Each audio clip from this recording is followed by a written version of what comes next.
ngamkhai sambal khabase Bharata lising amaga chamapan marifugi matungdagi hokre.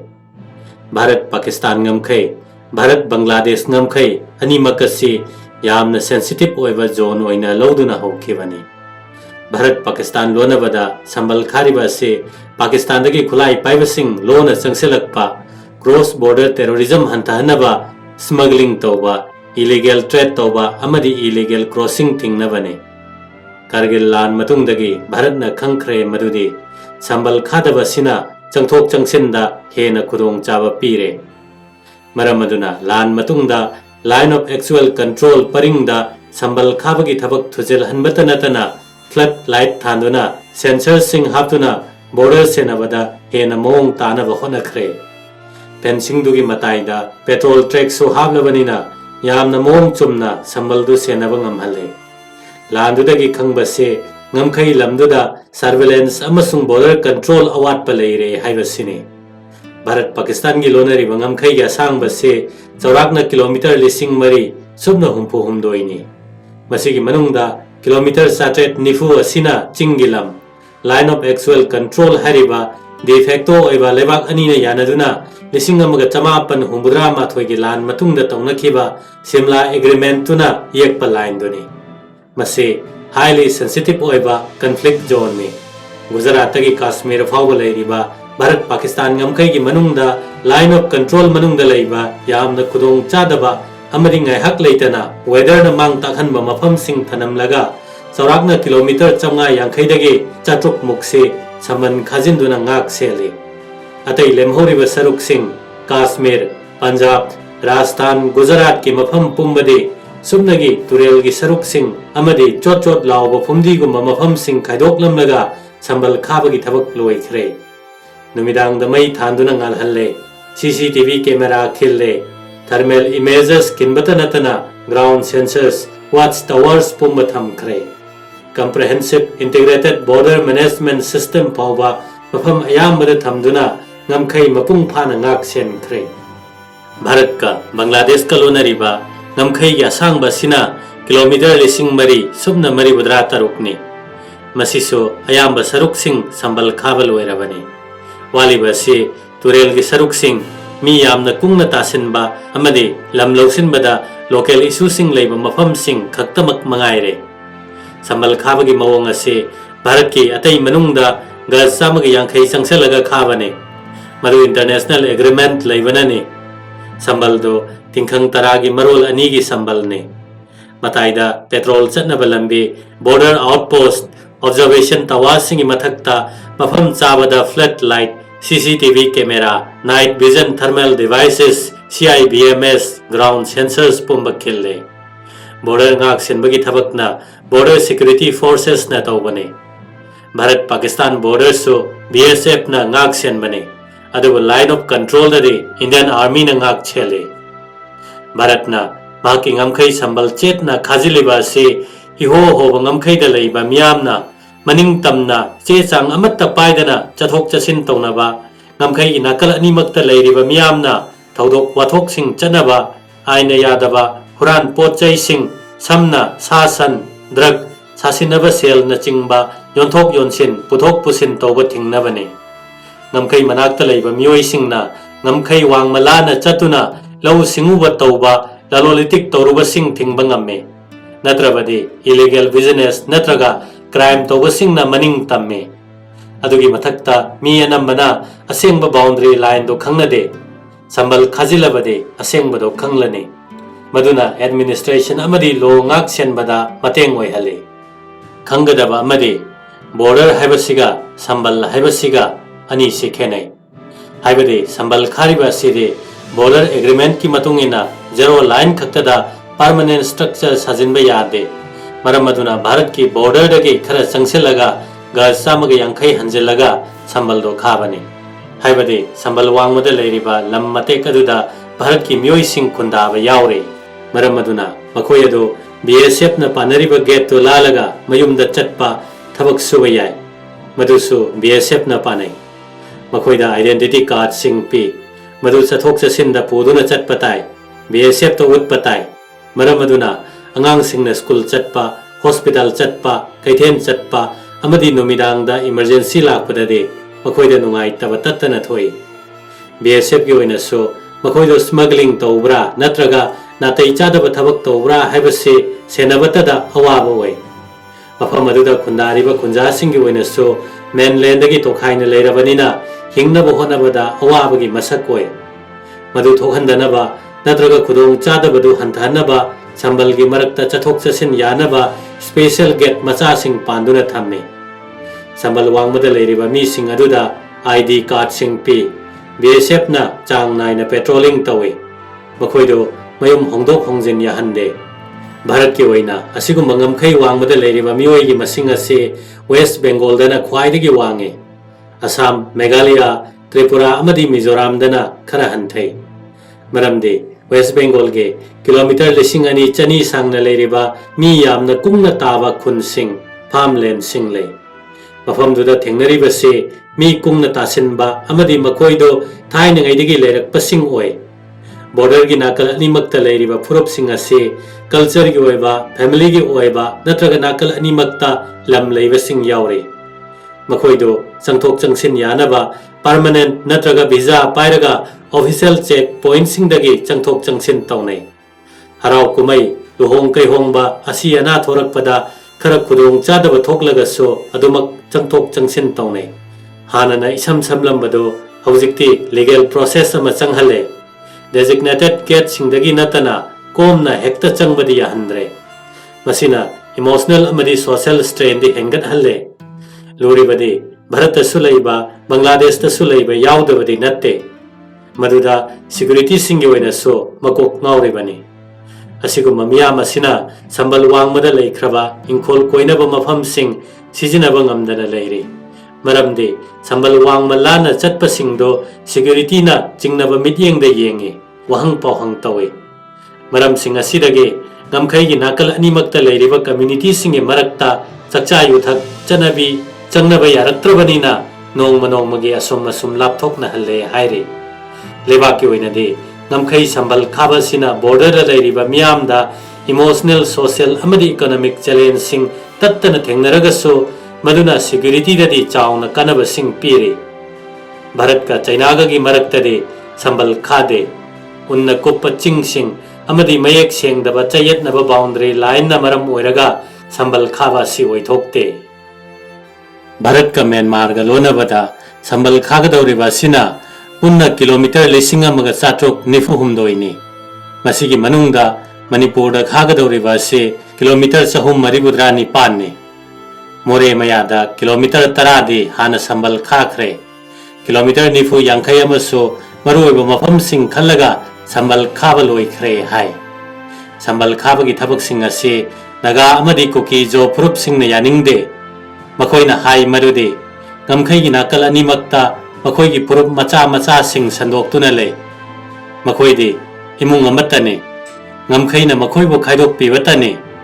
masida United Naga Council All Naga Students Association Kuki NP Manipur Naga Ho Ho Eastern Naga People's Organization Young Mizo Association Mizo Jelai Paul asina chingba singna border fencing thingduna lakli village ship singna so masi yaningde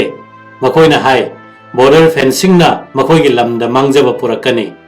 haibade ngamkhai manung amasung mapanda makoi gi lam sing lei maduda natana makoi gi traditional ownership amasung authority da so chauna mangjagani Naga Students Federation amadi Zomi Students Federation gumba mahiroi singi kangbuna so sambal khajin bahibase makoi da singnabani lawi makoi na taliba political demand singda singnabani hai maduda natana Nagaland amadi Mizoram lengak pasing na pauba sambal khaba si yaningde phong na singnai adubu Manipur lengak na de masida support tawi adubu Arunachal Pradesh tade masigi mami ita ta dabagum tawi yaningdaba sulai tabagum na ui ngamkhai manakta taba monpa mismi adi nokte wancho na chingba phurup singna changthok changsin yadabagi nungai tabadi phongdokpa thengnai madumakna hekta punsin naraga oppose tawbadi thengnade ngamkhai sambal khabase tribal MP amadi MLA kharanade local sentiment support tawnai maitai singnade ngamkhai sambal khabase yaningdaba thengnade CSO singnaso yaningdaba utpa thengnade madugi mahutta Manipur ki territorial integrity nga o aina yadana lona sangsilak liba singa si thengo cross border threat singa si control to maramde masina ngamkhai wangmadagi khulai paiba sing sangselai makoina khuju khulai sing lona puselai drug trafficking thogale demographic balance ta kaiba saphu ma pire loina order da chawna singna bo oire amaromda masi maitai singe koina dagi tanduna lakpa demand amani haiba yai Bharat lenga ki oina hard strategic perspective ta Bharat Myanmar gi marakta khagadori ba ngamkhai sambal se asumna yengba yai state mari da leiri ba leba ki ngamkhai paring se iho ho ba taseng ba ngamkhai line leitabani haina khanma male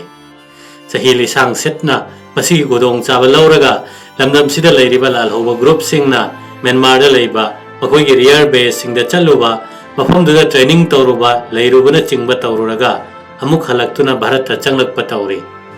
mapung oini yengbada sambal khana naba Bharat ki decision ase strategy ani ni integrated border management amasung internal security stabilization counterinsurgency strategy gi oina awangnong pokilal hoba singe safe haven ase Myanmar ne ngamkai wangmadagi laklaga attack toram laga hanke aduna sambal khajilabade makhoi gi sathok chasin thingba ngamgani chahi kayadagi kilometer lising amaga chathok sangma masang ase free movement regime na senaduna lakhe haibadi nakalani makta kilometer 13 ti changnaba yahale masina golden triangle heroin amadi yaba tablet na chingba drug sing komna pusilaktuna Bharat ki atai mafam sing yauke drug ka money laundering illegal arm import amadi cross border crime ga mari laine sel amagi mamai ani gumbane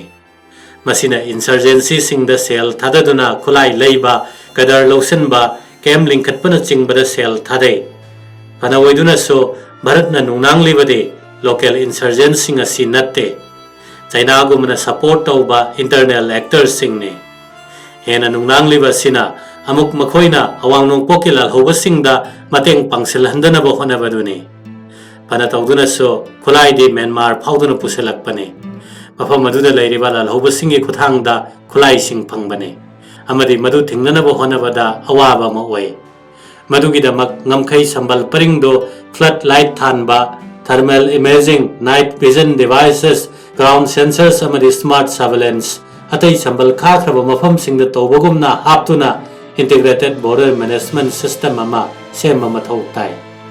aduna internal security stabilization drug control insurgency gi phan thingba loinana foreign gi khut yawsi han than bangamgani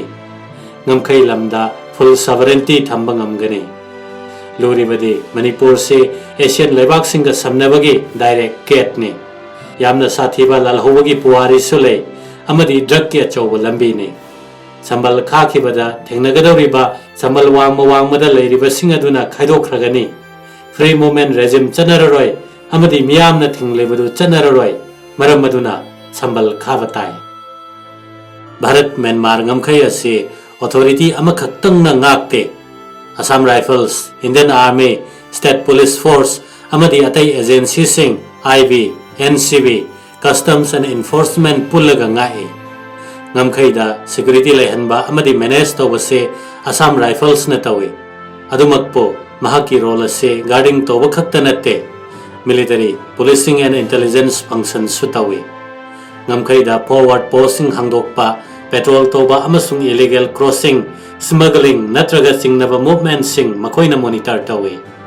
area domination tawduna regular patrol chatpa temporary camp sing samgatpa infiltration route sing thingjanba haibase makhoi gi mathaune counter insurgency operation anti smuggling and anti narcotics insurgency gathering FMR senaba amadi civil military role gi makhada ngamkhai da leiba khungang sing da mateng pangba local community sing ga thajanaba purakpa development work ta mateng pangsenba humanitarian work sing da yauksen bana chingba tawduna lalhoba singna local support phangkidanaba amadi khunja sing dagi lalhoba sing information phangnaba thabak so makoina tawi operation da makoina Indian Army ga punna chatminai haibadi Assam Rifles na tawriba thabak ase hybrid ne हाइबदि military अमदि paramilitary अनिमक पुनबने अदुमकपो Assam Rifles ना मखोय मसाना Sentinels of the North East अमदि Friends of the Hill People हाइजरगसो मखोयना तौथोरक थबकता कुकीजो कंगलुप खरसी नतना लेमहौरिबा तै फुरुपसिंगनदि मिचंग मिखाई नाइबा अमा ओइना उरी मखोयना कुकीजो खक्तंगा नगनना थबक तौमिनबा चटमिनबा ओइना उरी असम राइफल्स ना मखोय वार ऑन ड्रग्स ता मकोक थोंबा एजेंसी ने पोपी पांबी थाब थिंगबदा अचौब सरुक यारी हाइजरगसो मियामनदि मखोयदा थाजब थमनदे मरमदे चिंगी मफम खुदिंग मक सिनब थुंगना लेरिबा मखोय कैम्प सिंगदगी हेना पोपी थाब मफम एजेंसी अमतना खंगफम थोकते अदुगिसु मथक्ता मखोय कैम्प की हेक ममांग मक्तदा पोपी फार्म तौबगी फोटो सिंग सोशल मीडिया दा थागतनरक्ली कन्फ्लिक्ट की मतमदसो मखोयना कुकीजो सिंगना नोंमई पाइदुना मखोयगी गारी सिंगदा अथिंगबा पीबदा अमदि मखोयदा अकनबा मोंगदा लाउसिन खोंजिनबदसो येंगदुना ले मखोयना कुकीजो सिंगदा फोंगना सपोर्ट तवी हाइना ngasi ngasi mak thokliba naga kuki gi irang asida naga singna मखोयदा पेंदबा ले अमरोमदा BSF ते वालगे ओइना border ngakpada amadi formal international border management ta specialize tawrabani